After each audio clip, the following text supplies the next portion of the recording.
Greetings and thank you, Dana. Today we're going to be talking about double hop transitions from Exchange 2003 to 2010 to 2013. Now if that makes you groan a little bit inside, well that's okay. That's what we expected. And so not to worry. We're going to try to take some of the edge off of this by the end of the lesson. So don't worry too much about all of that. But I know when you're looking at it, it might be a little intimidating to start. Let's tell you a little bit about me first, because I know that's what you're dying to hear about. So let me give you the modest bio of J. Peter Bruzesse. I'm a Microsoft MVP for Exchange. I have a variety of different certifications, as you can see there. I'm also a Microsoft certified trainer, a technical author with over a dozen books that have been sold internationally to my credit. I'm also a technical speaker for conferences like Tech Mentor, Tech Ed, MEC, the Microsoft Exchange Conference, Connections, and others.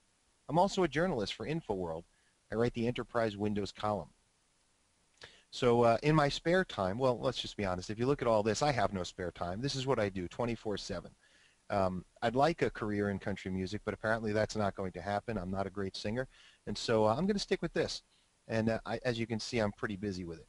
It's all really revolving around the world of Exchange. And most recently, of course, Exchange 2013 has hit the scene. So we're going to talk about this. We're going to talk about some of the new features. In fact, let's take a look at the agenda. We're going to talk about what's new in Exchange 2013. What do you need to begin focusing on to migrate from 2003 to 2010? And then what will you need to do post 2010 to get you ready for the move to 2013? So I see I have about 75 attendees at this point. Let me just ask, show of hands, how many of you are still using Exchange 2003 in your environments? Okay, I know some of you raised your hands. I know you did. Keep in mind, I can't see you. So if you did, that's okay. That's a bit of a webinar joke I like to use. The fact of the matter is that there are a lot of folks still using 2003. But as you're going to find in this discussion, there is no transition path from 2003 to 2013. And so what that means is you're going to have to do a double hop transition. So we'll talk about that. It's a little stressful, but not as much as you think. So let's start with the top. Let's talk about what's new in Exchange 2013. So we're looking at new features in Exchange 2013, and some of these features may be compelling. Some of them may not be. And what I mean by compelling is, if you're already on a flavor of Exchange like Exchange 2010, or maybe you're on 2003 and you're going to have to make this double hop. So you're going to have to move first to 2010. And so now you're on 2010. Are the features in Exchange 2013 compelling enough to make you want to make that second hop? You know, I mean, think about it. If you were going to, to go to a solution like 2013 and you have to go through all this effort to first hop once to 2010, is there enough in terms of new features to make you go through the same stress of making that second hop? Well, let's find out. So here are some of the new features in Exchange 2013. And I'm going to be pretty candid, pretty honest with you as far as my take on some of these new features. So the first one is there's a new Exchange Administration Center, an EAC they call it. And this is a web-based console. So it's not like your Exchange Management Console, or even your system attendants that are MMC based. Rather, this is a whole web-based console. Now I'll be honest with you, when I first saw this thing, I hated it. And I told the Exchange team I did when I was at the MVP Summit. I said, look, I hate this thing. It makes me feel like I'm working with SharePoint or something, as far as the web-based side. So I'm not a fan. But over the last year, it's really won me over. And I'll tell you why. One of the frustrations with the MMC consoles is that they have to be installed on whatever system you're working on, whether it's a client system or on the server itself. And so you have to literally, be sitting at that system to work with it. And that, sort of creates some issues when you're moving around as an admin. The new EAC, however, is a web-based console, and as such, you can get to it through any web browser that it's supported. So that's a really great feature. Now, it is using the Metro interface. I know we're not supposed to call it Metro any longer because apparently the German Walmart, I don't know if they call it Walmart, but the German version of Walmart threatened to sue Microsoft over the use of the word Metro for their design element. I don't know how they can get away with that, and I don't know why Microsoft backed down, but apparently we're not supposed to call the design Metro any longer. Nevertheless, they're not going to sue me, so I'll call it Metro all I want, and that's the interface that's being used. So this new Metro interface that's used for Office 2013 and all the websites themselves and so forth, that's part of the new Exchange Administration Center, and I didn't like it. But I will say that being able to access it from anywhere, and also the new flow of things in the new EAC as far as how things are established, is a tremendous improvement over the EMC. So that's a win. Is it enough? Is it compelling enough for me to want to move to 2013? No, not for me. But it's at least something that's different and new and does work well. The other feature that's new is there's a whole new Exchange architecture. And so for those of you who are still working with Exchange 2003, perhaps you've deployed Exchange using the whole front-end, back-end concept in your design. So you've got your front-end servers that handle client connectivity, like your Outlook web app connections, your Outlook Anywhere connections, and so forth. And then you have your back-end mailbox servers. Okay, so that design changed with 2007 and 2010. And so then we had these 5 server roles. Really 4. One of those server roles is sitting out on the perimeter. It's the Edge Transport Server. It's not really considered, part of the core server roles. But you have these 4 server core roles. Excuse me there a minute. So then you have these 4 core server roles, and you have the CAS server, the client access. You have the unified messaging, the hub transport, and the mailbox. Unified messaging might not be considered core when you're looking at 2007 or 2010. All right, so how has this changed? Well, with Exchange 2013, we now have just 2 server roles on the interior side of the network, on the internal network. We have the client access server role, and we have the mailbox server role. And so that's something that is now a big change. Now, what happened to all the other roles? Well, there is no Edge Transport Server role for Exchange 2013. If you like using the Edge, you can stick with your Edge 2010 out on the perimeter. Or you can go with some third-party solution, some web-based solution for your anti-spam and antivirus and so forth. That's what a lot of folks are doing anyway. Then you've got your mailbox server role that has actually integrated into it most of the hub transport server role features and the unified messaging server role. So when you go to do an installation, you no longer choose if you want installed or not. Now that's not a problem because essentially the role, if it's not utilized, it's a service, it's a set of services. So if you don't use unified messaging, it just kind of sits there. It doesn't really impact your server in any way. And if you do want to use it, it's already installed. So that's the new Exchange architecture. There's also been improvements in policy and compliance, anti-malware. There's actually a new anti-malware GUI interface. It doesn't provide a tremendously robust version of anti-malware. There's no quarantine. It's missing a lot of features, but it is there. It's something we didn't have before that's now built in. There have been tremendous improvements in terms of compliance when it comes to e-discovery. If you've worked with earlier versions, especially if you're working with 2003, the improvements from 2003 forward are just off the charts. From 2010 to 2013, there have been improvements when it comes to the multi-mailbox search to provide better e-discovery, improvements in terms of various rules and the managed resources. So we do see that. There's also a new managed store. So the information store has been completely rewritten in C#, and that's nice. On the one hand, the positive side to that is that now every process that when you spin up a new database, every database gets its own process in Task Manager. So if one process fails, it doesn't take out all of your databases. So that's a plus. On the negative side, you can only mount 50 databases with Exchange 2013. With 2010, you could mount 100 per server. So that's a huge difference, and it's because of this new managed store. So that's something to consider if you're actually listening and you have a large scale deployment where you have Exchange with over 50 mailbox databases mounted. This is going to be a bit of a challenge in terms of the number of servers you'll need because you have to keep it to 50 or under with 2013. Modern public folders. They've made a change. Public folders no longer require a public folder database. Now you can have you can use your mailbox databases and you create a public folder mailbox, and then in there you put your public folders. As far as the end user is concerned, it looks the same. It looks like public folders. As far as you're concerned, you no longer need to worry about the public folder database. That's a plus. On the plus side, you have the ability to, because it's part of the mailbox server now, as far as the mailbox database, you have the ability to turn around and make that part of your high availability structure.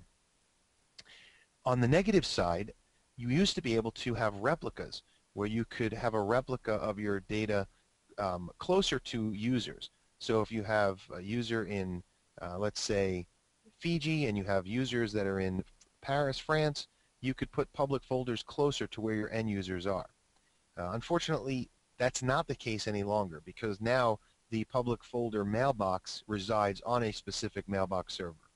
So you can see how that could be a problem in terms of if you do require this replica of public folders to be closer to your end users, that's not going to be possible here with this structure. You'll have to come up with another more creative method, perhaps even duplicates of the same data, to have public folders closer with the public folder mailbox. So some changes, some may be compelling to a certain degree, but perhaps in other ways not so much, and that's something that you're going to have to decide. Either way, though, if you're on Exchange 2003, support's ending here, so you've got to make a move. And you can't make a move directly to 2013. We're going to talk about that in a minute. So a move to 2010 is your first hop. So regardless of whether or not the features here are compelling enough to make the second part of it, the fact is that you should start thinking about making that first hop now.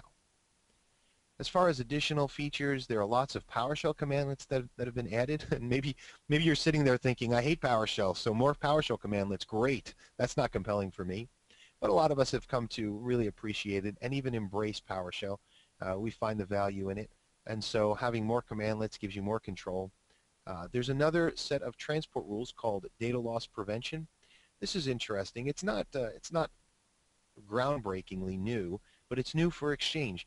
You have the ability now to go in and you can create a template or choose a template for existing compliance rules that exist, like the Patriot Act, let's say.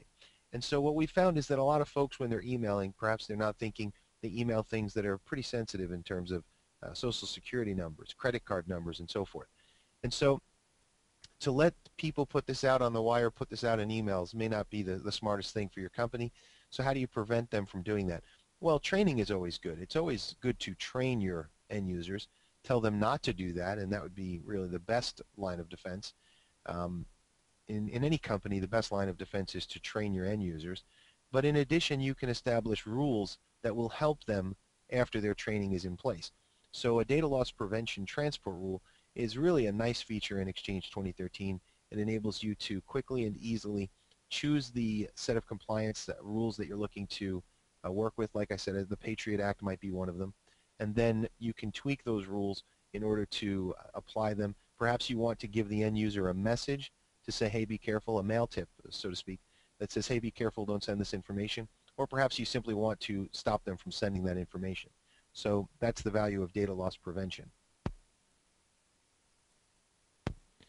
There have been Outlook web app enhancements, as there always are.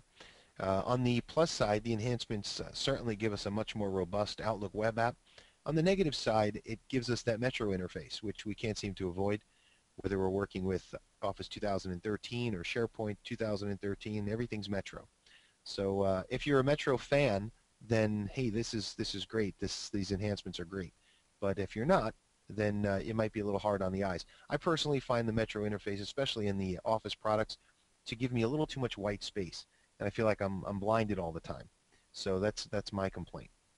As we mentioned, there's built-in anti-malware with Exchange 2013, and there have been additional improvements to high availability.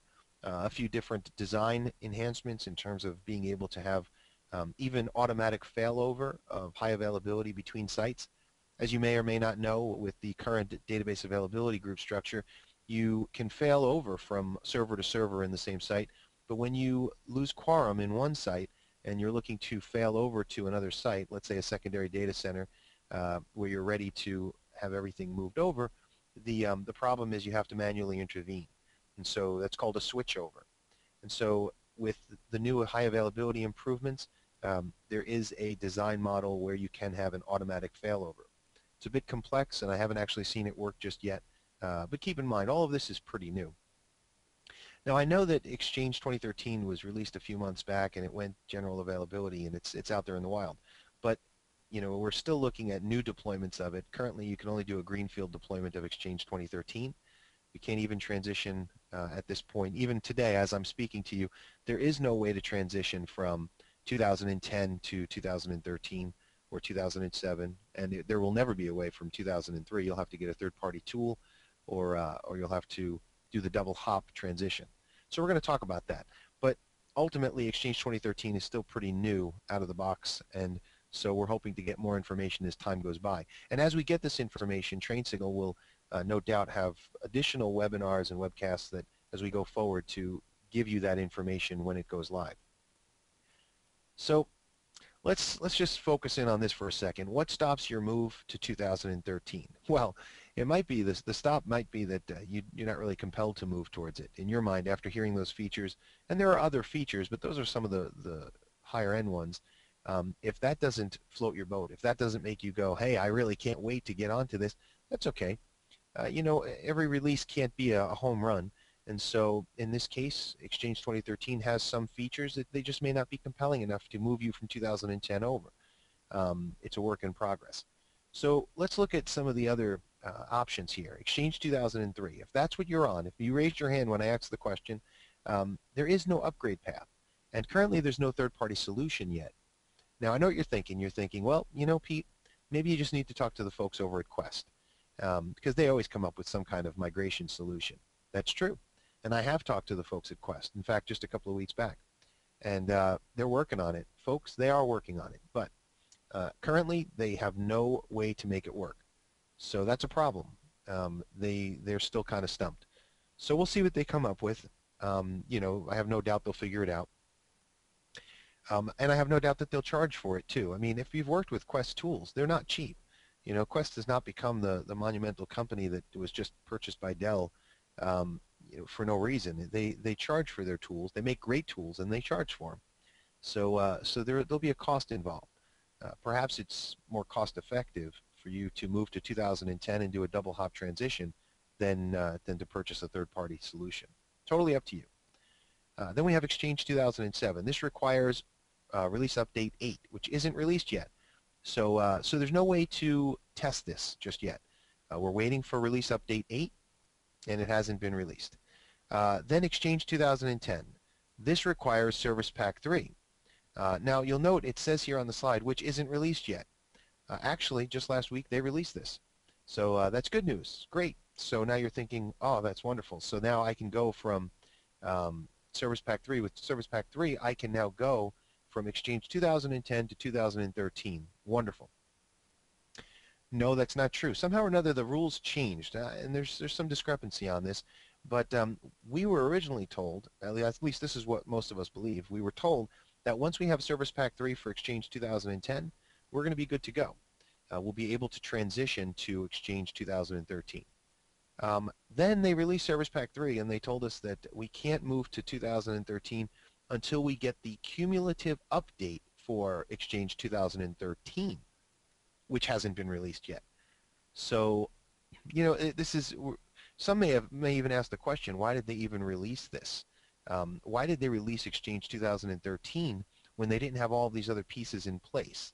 And look, I can't honestly say, what was happening behind the scenes.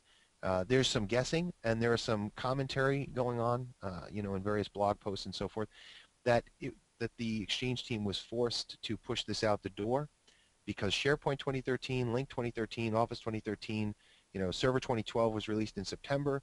So it was like, look, get this out the door. And so they did. And here's where we are. So Exchange 2013 was done, but not quite, fully baked. Things like the managed store, obviously cutting things down from 100 databases to 50, that's a problem. Some of the issues that we've seen, if you look in the forums, problems that folks are having with it, these are concerns. The fact that we don't have these, the release update or the Service Pack 3, these are concerns. But this is what happens when sometimes things get pushed out the door instead of being released naturally. So that's what's stopping your move to 2013. unless you're sitting out there and you're listening to this and saying, well, look, I just have a Greenfield deployment. I've got a brand new company, 100 users, 200 users. They want an in-house on-premise Exchange server. I haven't been able to talk them into Office 365. No, they want an on-premise Exchange no matter how much I tell them how awesome Office 365 is. In those cases, then you can deploy Exchange 2013. It's Greenfield. There's no pre-existing Exchange environment. If you're coming over from Lotus or some other solution, actually Quest does have migration tools for that. So you can easily you can actually move over from Exchange to Exchange 2013 because again, that's a Greenfield deployment too. You're not transitioning, you're migrating, and there are tools to help you do that. So lots to consider here. As I'm talking here, I see that a question has come in. The question is, can you discuss antivirus for Exchange, and do I have a favorite? It's a good question. So as far as antivirus for Exchange, the built-in antivirus solution is really a version 1.0. It's bare minimum. The anti-spam agents are also still included. The only negative here is that if you've worked with the anti-spam before, then you know that you configure it on your Edge Transport server. There's a tab for that. You can configure the different, there's 9 different agents you can configure. But if you didn't want to use an Edge Transport server, with Exchange 2010, you could enable the anti-spam agents through a PowerShell commandlet, or script rather, and you can run the script and it enables the agents, and then you can manage them through the GUI. So what's changed with 2013 is that if you want to enable the anti-spam agents on the mailbox server, which as I said already assumes most of the role of the hub transport server, so it's kind of a one-to-one, then you can install those agents. But the negative is that you cannot manage those agents through the GUI. You still have to use PowerShell in order to manage those, and so that kind of stinks, to be honest with you. For there not to be a GUI method for managing your own anti-spam agents is a little frustrating. But as far as antivirus for Exchange, personally, I think there are a lot of good solutions out there. There's no one that I point to as being my favorite. I like solutions that are kind of all-in-ones. I like solutions like Mimecast is a good solution. It's an all-in-one. It gives you archive. It gives you a redundancy when things go down. If you lose your whole environment, you can still email through Mimecast. It gives you e-discovery. It gives you anti-spam, antivirus. So I like universal solutions like that when it comes to the Edge. Very good. Another question. Is cumulative update expected soon? Sure, I'll be honest with you, everything is expected soon. It was expected with the release of Service Pack 3. That would have made sense. I don't have a date on cumulative update 1, but obviously it's expected soon. So who knows, maybe today they'll release it just as I'm talking about this, and they'll say, we'll get that going. One last question before we move forward. What are the differences in DAGs between 2010 and 2013? So there's actually quite a bit in terms of the nitty-gritty things that have changed in DAGs. There is a 3-part article from Scott Schnoll. There's 3 parts to it. You can do a quick search. I think it was released through the Microsoft Exchange team blog, but he really digs in on what changes have been made in terms of the active manager, best copy selection, and so forth. However, that being said, let's take it back to a higher level here. If you remember the change from 2007 to 2010, right, or even 2003 to 2007, let's go back a little further. There was a big change with 2003 to 2007 because now they introduced smaller transaction logs for the sake of continuous replication. And then in 2007, there were all these different continuous replication options. We had local continuous, cluster continuous, standby continuous with Service Pack 1. Now, granted, some would say that really only one of these was a high availability solution, the cluster continuous replication. And that's fine. We can debate that all day long. But the fact is you had all of these different continuous replication options. Then in 2010, they threw all that out. Well, not really. They just threw out a lot of the names. They came up with the name Database Availability Group. It still uses continuous replication in order to make everything happen. But now it's all under one roof. So you went from having to know 3 or 4 different solutions to now only having to know one. And with that one DAG solution, you started learning all the rules of creating a DAG. So here's the good news. Between 2010 and 2013, most of those rules, in fact, nearly all of them, are the same. Okay, so from a surface level perspective, everything's the same. You create a database availability group, you put your member servers in it, you determine which systems will have the passive copies of the active database, you can create lagged copies, all the same. So hopefully that puts your mind at ease. As far as enhancements, a lot of the enhancements are under the hood.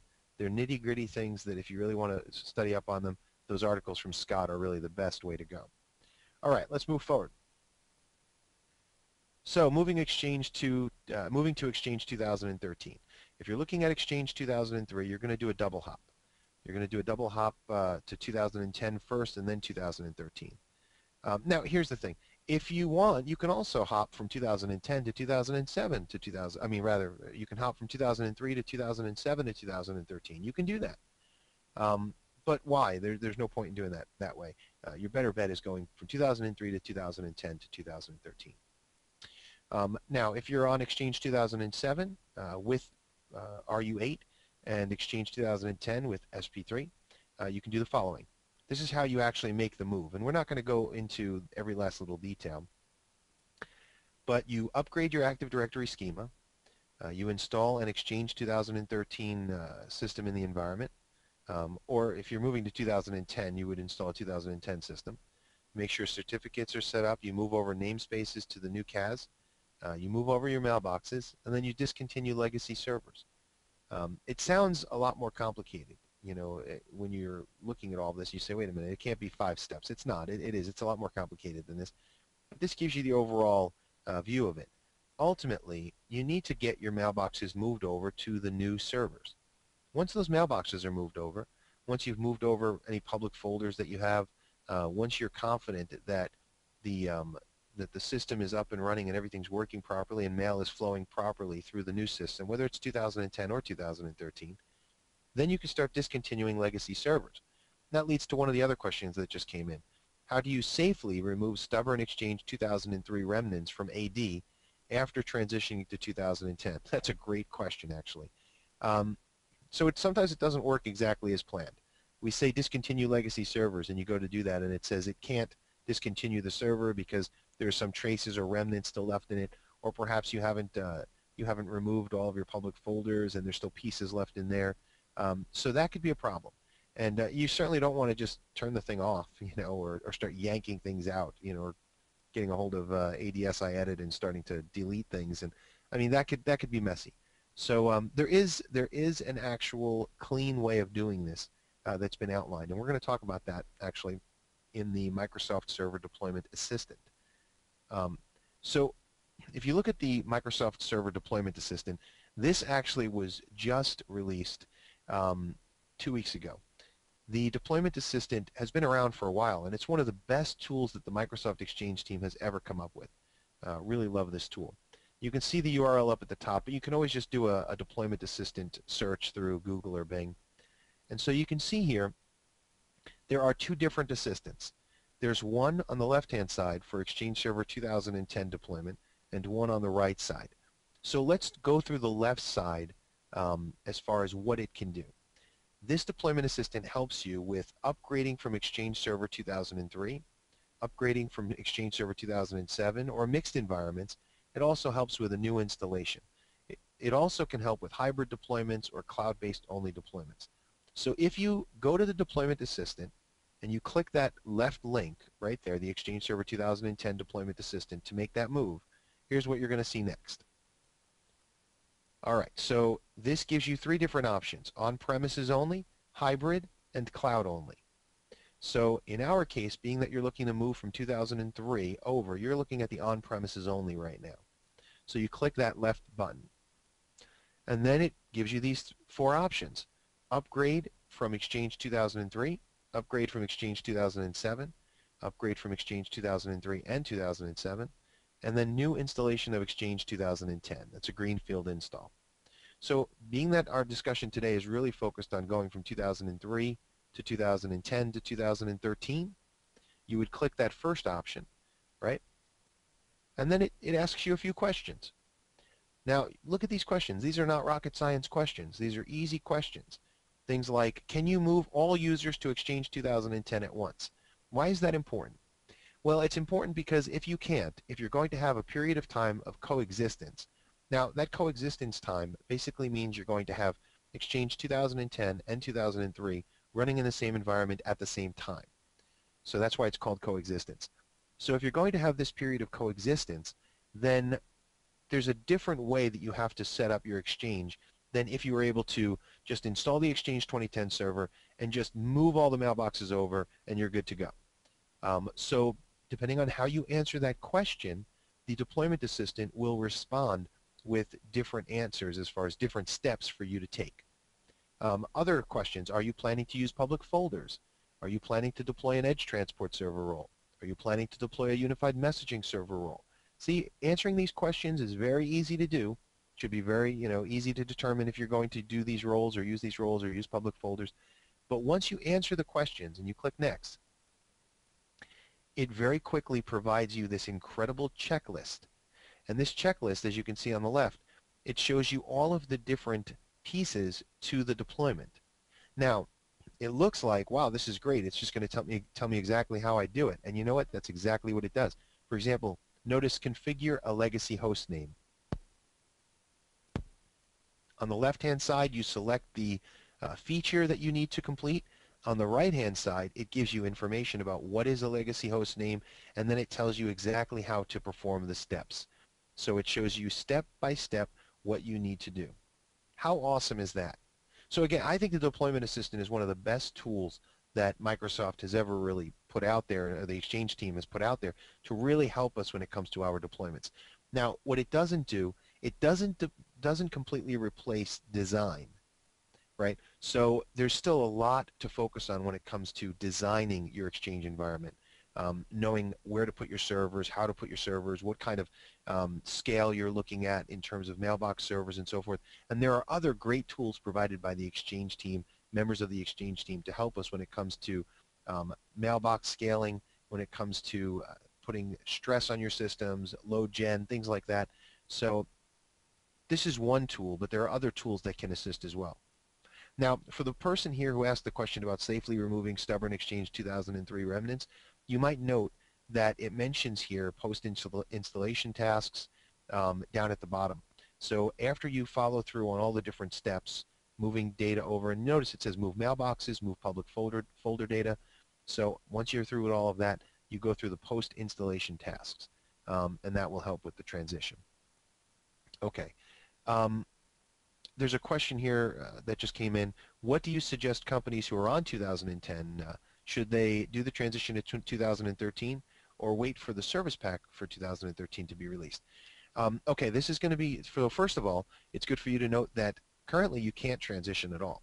So it's not even a concern. However, the real question is what you're going to do once 2013 is ready, perhaps with a cumulative update. So you don't necessarily have to wait for a service pack. You want to wait for the cumulative update, and then it will be ready for 2010 transition over to 2013. So the question is, are the features in 2013 compelling enough to move you in that direction? For some companies, yes. For your company, well, that's up to you. We went over some of the main features. But I think a lot of folks, when I usually give this session and I talk about all the main features and things, even though as an Exchange guy I love it, but again, loving it doesn't mean that a company that comes to me and says, listen, we're putting our trust in you, we need to know right here and now, should we spend our money on this? That's a different story. And depending on the company, I'll give a different answer each time. So this is something that you have to decide. Do you have the budget for it? Is it worth spending that budget on the transition to 2013, or are there other solutions that you might want to put that money into that will help you? And then maybe wait and see what happens with Exchange 2015 or some other future version.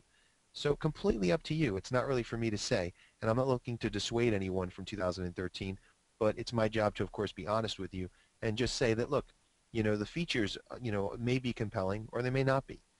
It's not a no-brainer. It's not, oh man, you've got to go to this because it's the most awesome thing ever. It's not one of those types of things. My recommendation for most folks, if you're on 2003, go to 2010 and wait. because that's going to be such a huge change for you anyway in terms of what you're looking at, that you might wait for a little while and wait and see what happens with the next flavor of Exchange. So for those of you who really want to just keep moving forward and get to the latest and greatest right now, then fine, make the double hop. All right. Now, once we can do the transition to Exchange 2013, and for those of you folks who are still sending in questions, keep them coming. Once we're finished up with the discussion, I'm going to return and we're just going to go through questions. So not to worry, just keep the questions coming in. For those who are able to then make the move to Exchange 2013, you'll use the Exchange Server 2013 Deployment Assistant to help you as well. Now, what you'll note, I mean, here I'm telling you that Exchange Server 2013 is not ready, but maybe you don't believe me. Maybe you're thinking, maybe he's wrong. Well, okay, well, here's the Deployment Assistant. So if you click the 2013 Deployment Assistant, and you look and you say, okay, wow, this is the whole Metro look, right? So it's very different from the other one. It uses those square boxes. Why have three-dimensional graphics? When I have a $500 monitor that can show every color in the world, I certainly only want blue and white. That's awesome. I have 3D effects that could be shown, but instead I want it to be as flat as possible. Great. You can see where I stand on the whole Metro interface. Nevertheless, this does look clean and crisp, and so I do like that. So you select on-premises, and look what you get. You have one check mark. You have one radio button. New installation of Exchange 2013. What about upgrade? Coming soon. Upgrade from 2010? Coming soon. It's all coming soon. So, there you are. I'm not lying to you. You can't move to 2013. There is no second hop here. They're still building that. But you can move to 2010. So let's actually sum that up then. What stops your move to 2013 again? Well, with Exchange 2003, there's no upgrade path and no third-party solution yet. With Exchange 2007, you need RU8, which we don't have. Exchange 2010 requires SP3, which we have, but we don't have cumulative update 1.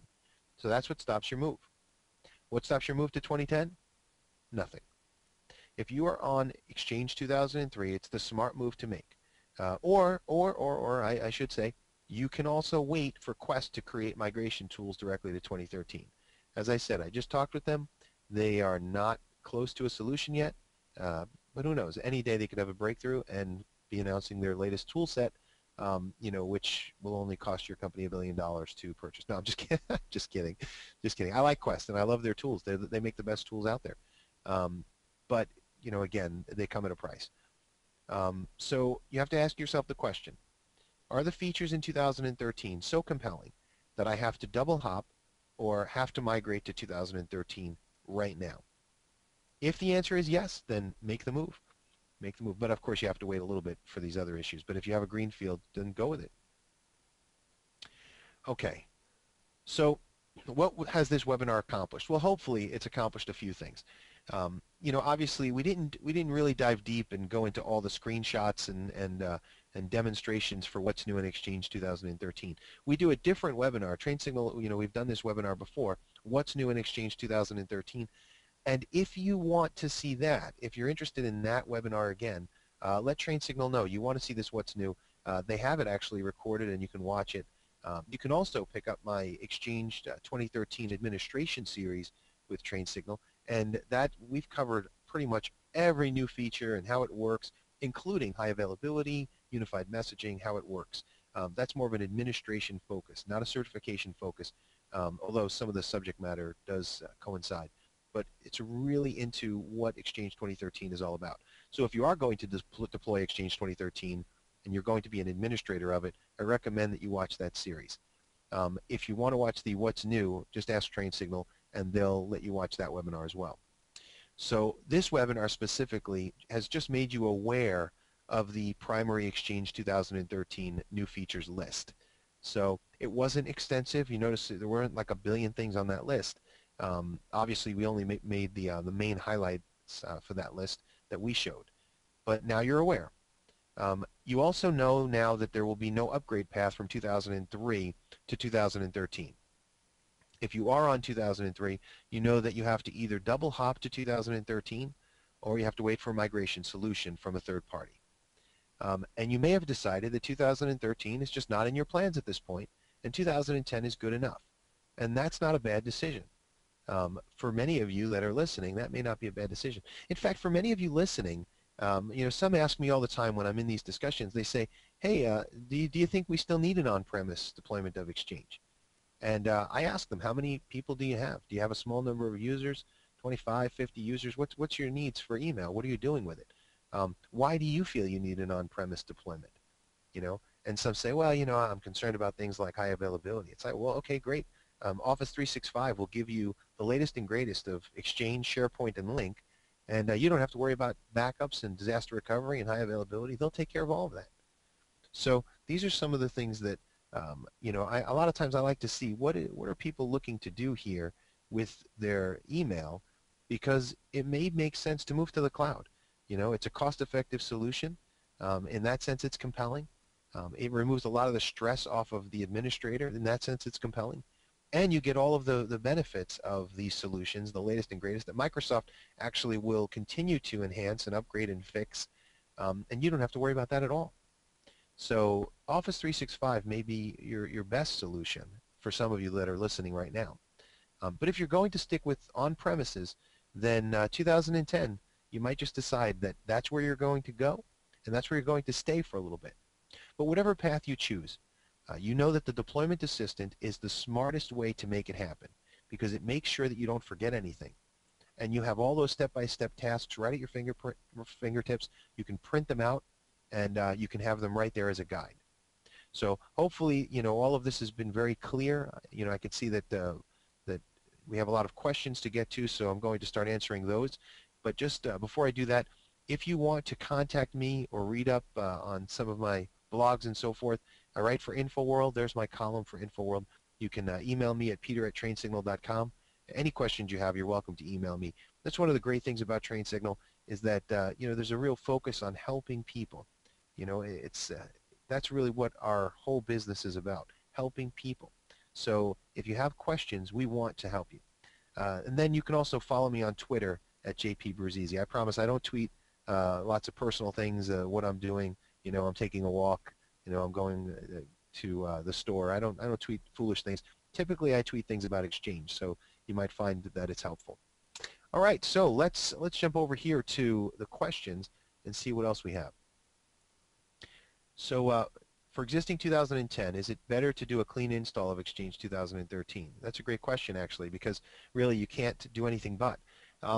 So if you're on 2003, maybe you haven't been keeping up with the deployment paths for Exchange, but ultimately there are no in-place upgrades of Exchange. So what that means is there's no way for you to just take your existing server and install Exchange right on top of it. The same is true with Exchange 2010. You can't just install Exchange 2013 on top of it. You have to spin up a new virtual machine or get a new physical box, and then you have to move your mailboxes over and then decommission the older system. So there's no way around that. You're not going to be able to do anything but a clean install. Now, for some, if your question, actually, I'm looking at this question differently, and I'm wondering if perhaps you meant something else. So what you might have meant, is it better to just scrap the whole thing and start new with Exchange 2013? Some have done that in terms of even with 2003. If you only have 20, 30 mailboxes on an Exchange server, you can always go to PST and scrap it and just start with a whole new brand new installation. You could do that. That's doable. Sometimes it's easier than anything else as far as migrations. So that's something to consider. Not from 2010 to 2013, but if you're working with 2003, that might be the way to go if you have a small environment. Let's see. Does Outlook Web App 2013 allow the offline email experience? It does. The way that works is through the browser. So you have to make sure you have the browser that allows that. I believe it has to allow HTML5 so that it can cache that content so that you can write emails offline. If a company is currently running in a 2003 and 2007 hybrid environment, would you recommend transitioning to 2007, then 2013? Oh, hey, that's a great question. Very good. Yes, if a company is running in a 2003 and 2007, you already have 2007 installed. I never thought of it that way, actually. I never thought of it that way. If you do have that mixed environment and you're still coexisting, I guess I always thought that if you had that mixed environment, you would eventually transition completely over to 2007. But yeah, if you're still running a 2003, 2007 hybrid environment, then that might be the better way to go. You can go right from 2007 to 2013. Now, I say that, but keep in mind, I still have not seen that work. We don't have RU8 for 2007, so I have no way of knowing if that's going to work smoothly, if you're going to love that experience or not. Either way, you're going to have to wait until we have some answers. Um, but yeah, that would certainly be a simpler move than going to 2010 first and then to 2013. You definitely want to just think about getting your systems off of 2003 at this point and moving forward. Are online moves still available with 2007 to 2010 to 2013? I'm going to say yes. So that's a good point. If you're moving from 2003, your mailboxes they have to do that while your end users are offline, right? So you're looking at weekends and nights. But with 2007 to 2010, you were able to do online moves, and so you're able to move the mailboxes while folks are working. And the only negative was that at some point they would receive a message saying they have to restart Outlook. So that's still, I'm going to say that that's still available. Again, being that we have no RU8 and no cumulative update, I haven't tested it. But yes, I'm going to say that online moves are still available. Do you see a future for Exchange Administrator, or will the cloud take that away? And if someone wants to move into Exchange, would you suggest that they learn 2010 or 2013? Those are good questions as well. So, do I see a future for Exchange Administrators? I would say I do see a future. I don't know how much into the future I see that. Do I believe there will be on-premise versions of Exchange for a long time to come? I do. I think that there's a lot of fear of the cloud. I think the cloud is overhyped as far as what it can do for us. At the same time, I think that Office 365 is an excellent solution, and I think that one of the reasons why folks aren't going to it is because you have these companies that are relying on Exchange admins to handle their little, 30-person companies. There's all these consultants, and they ask the Exchange admin, hey, should we, this IT admin who's their consultant, and they say, hey, should we move to Office 365? And of course the consultant goes, no, of course not, because that's going to affect their business. So that's sort of a crummy way to do business, to be honest with you. Your job as an IT admin is to facilitate, but I think we get lazy. So instead of trying to learn the latest and greatest, instead of finding ways to automate tasks and finding ways to do things better, learning system center tools and so forth, instead what we do is we keep our clients from moving forward because that's going to be bad for business. Don't do that. This is the field you chose. It's a field that constantly changes. It's not like other fields where it's the same thing. You could do, my father was a butcher. He went to work for 30 years, and every day it was the same thing. You don't cut meat differently. It's the same. He was very good at it, and he didn't have to learn something new every day, and that's what he liked. But we've chosen a different field. We've chosen a field that changes daily. Every day something new is being invented and created and changed and tweaked and broken, and it's our job to fix it and deploy it and get it out there. So I do see a future for Exchange administrators, but I see a better future, a brighter future for Exchange slash SharePoint slash System Center slash server expert administrators. So in other words, diversify. I see a better future for jack of all trade, virtualization administrators that can do it all. So how do you do that? I mean, what do you do? Well, guess what? It's a pitch for training. I think that training is the key. And I think you know that already. Otherwise, you wouldn't be sitting in on this webinar. So training is the key. You need to be knowledgeable in a ton of different subjects in order to survive in the futuristic world that's coming our way. And you need to, if you really want to survive in it, you're going to need to be better than the next person. You're going to need to know how to automate as opposed to just be a button pusher. I mean, think about it. I installed a very advanced solution the other day by UB Tech. It's U-B Tech, and it's their Exchange Tasks 365 solution. It allows me to do a connection for recipient management. Get this is really awesome. It allows me to do recipient management between an on-premise Exchange environment and an Office 365 environment. I installed the tool expecting it not to work at all.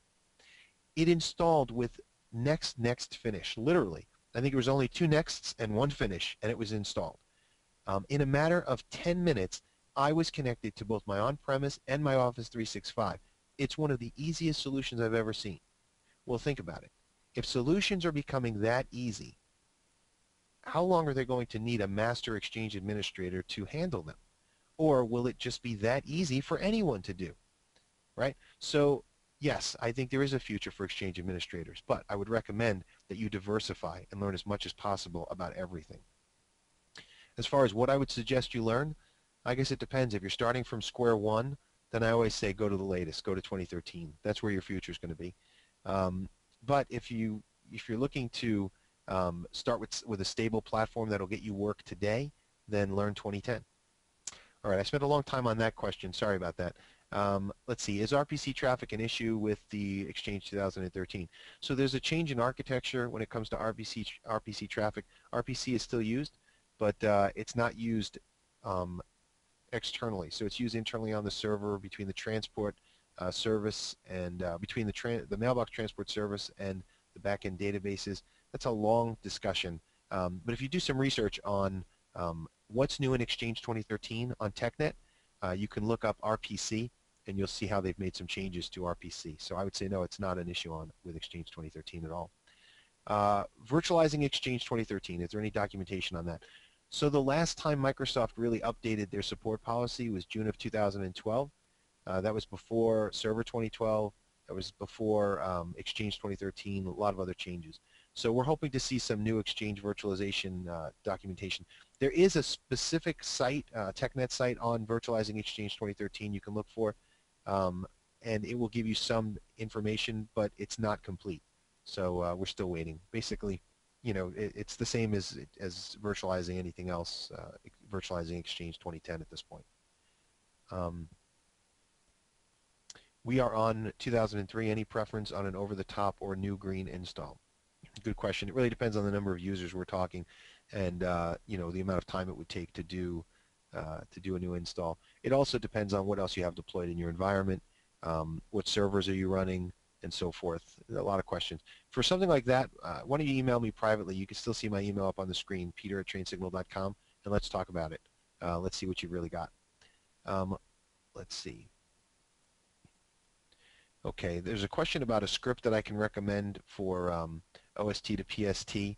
At this time, I don't have anything in my bag of magic tricks there to offer. Let me give that some thought. Email me and I'll see what I can come up with. I'll ask the Exchange team what they think. What minimum version AD schema is required? As far as numerics for that, I don't know. Ultimately, Exchange 2013, you know, it currently works, I believe, with Server 2008 R2 and Server 2012. Does it go back to 2008? I'm not sure. I'd have to check the prerequisites. Will Outlook 2003 coexist with 2010? Good question. I believe it will. I'd have to look it up, though. It's those are things that are not in my head. I'd have to just look it up. Am I able to install Exchange 2010 on Server 2012? Good question. 2-3 weeks ago, I would have said no. But with Service Pack 3 for Exchange 2010, that's one of the reasons for the Service Pack, and so the answer is yes. You need Service Pack 3 for Exchange 2010, and then you can install it on Server 2012. I guess my question is, why would you do that? What's holding you back from installing it on 2008 R2? Is there a special need to go with Server 2012? Something exciting that I'm not aware of. What is Greenfield? Good question. So a Greenfield deployment basically just means, it's just a fancy word like cloud, right? Everybody uses cloud. Well, my newest fancy word is Greenfield. You know, basically just means it's a fresh, brand spanking new installation of Exchange in an environment that never had Exchange before. So you've set up your servers, you've got Active Directory, it's all brand new, and you install Exchange. That's Greenfield. Can you do a cross-forest migration to Exchange 2013 from what sources? Good question. Right now we're so limited. You know, I don't know. I don't know what is available just yet. I would say wait. in terms of what you can do. You know, I've actually been telling folks, and I don't know if how the Exchange team would feel about this. I've just been saying, consider Exchange 2013 more like a beta or release candidate, you know, release, not a release for GA, for general availability. Um, until we get that cumulative update, until we can see how it performs in larger environments, until we can see what happens when you try to transition over to it, you know, it's kind of hard to just, you know, give information without seeing it for yourself as far as does it work. So, you know, I wouldn't do too much with Exchange 2013 other than deploy it in a lab environment. Even the Greenfield deployment, you know, I mean, you could, if you're adventurous, if you're excited about it and you want to try it, great. But I would stick to lab environments for a little bit longer. Does Microsoft have a published guide of their deployment the way they had done for 2010? That's a good question. I haven't seen that, and I don't know. I haven't heard that Microsoft is running 2013 in-house. As I said, there is no transition to it, so how would Microsoft get their own servers from 2010 to 2013? Although probably, you know, there's probably beta versions of the server, of the cumulative update and so forth, so they may be running it. I have no idea. I'd have to ask them. Would you recommend doing a separate AD domain to help assist in transitioning to 2013? No, not necessarily. I guess it depends on your setup. I would email me and tell me what your setup is between us, and we'll see what you're working with. What about certificates requirements if the company wants to coexist with 2010 and 2013? Yeah, that shouldn't be a problem, actually, as far as certificate requirements. You know, again, we'll have to wait and see what the plan is, and then I would recommend using the deployment assistant to work you through the certs part. Okay, can a good idea be to use an IMAP sync tool to migrate only the data from 2003 to 2013? That might work. That is a good idea. But again, there are a lot of different ideas in terms of, you know, see, notice the difference in terminology, though. When you're talking about transitioning, you're talking about keeping some of the configuration and so forth. But when you're talking about moving the data itself but none of the configuration, that's more of a migration. So migrations are where you're looking at for 2003 to 2013. So that might work. Okay. Last couple of questions. We have, wow, we're up to 25 questions. I have two more. I'm going to answer these to the best of my ability, and then we're going to call it a day. So what is better for an enterprise, on-premise or cloud exchange? Depends on the size of the enterprise. I mean, enterprise can mean any number of different things. But you're probably referring to large organization, right? So yes, I know that when it comes to larger organizations, it's typically better to do on-premise. You have more control, and that's always good. But I think that cloud exchange is becoming better and better for larger environments. So stay tuned on that. What may be the answer today may not be the answer tomorrow. I think that with an enterprise, Microsoft is typically recommending a mixture of the two. You know, go with both because there's advantages to cloud-based email. For example, even for things like you have temps or you have, you know, individuals that maybe you could throw them into a cloud-based solution and not have to worry about them, you know, but maybe for your VPs and others you want to have hands-on control for security purposes and so forth. You know, it really just depends. But you can do a hybrid deployment and try out the cloud-based version and see for yourself whether or not you want to go all in or keep things kind of hybrid where you keep an on-premise and utilize cloud services for those that need it. The last one, can you explain auto-discovery DNS records? I'm out of time. I'd love to, but I'm out of time. It's a good question. Email me that question privately, and we'll certainly discuss that one-on-one. And certainly, if you get a chance to view any of my training, I'm sure you'll enjoy it because we go into all of this, whether it's Exchange 2013 or 2010. I'm going to go up to our last slide here, and I'm going to let Dana take things over at this point and close it out for us. Thank you, Peter. That's all the time we have today. Thanks again for attending and for your participation. If you have comments or feedback, you can email us at webinars@trainsignal.com.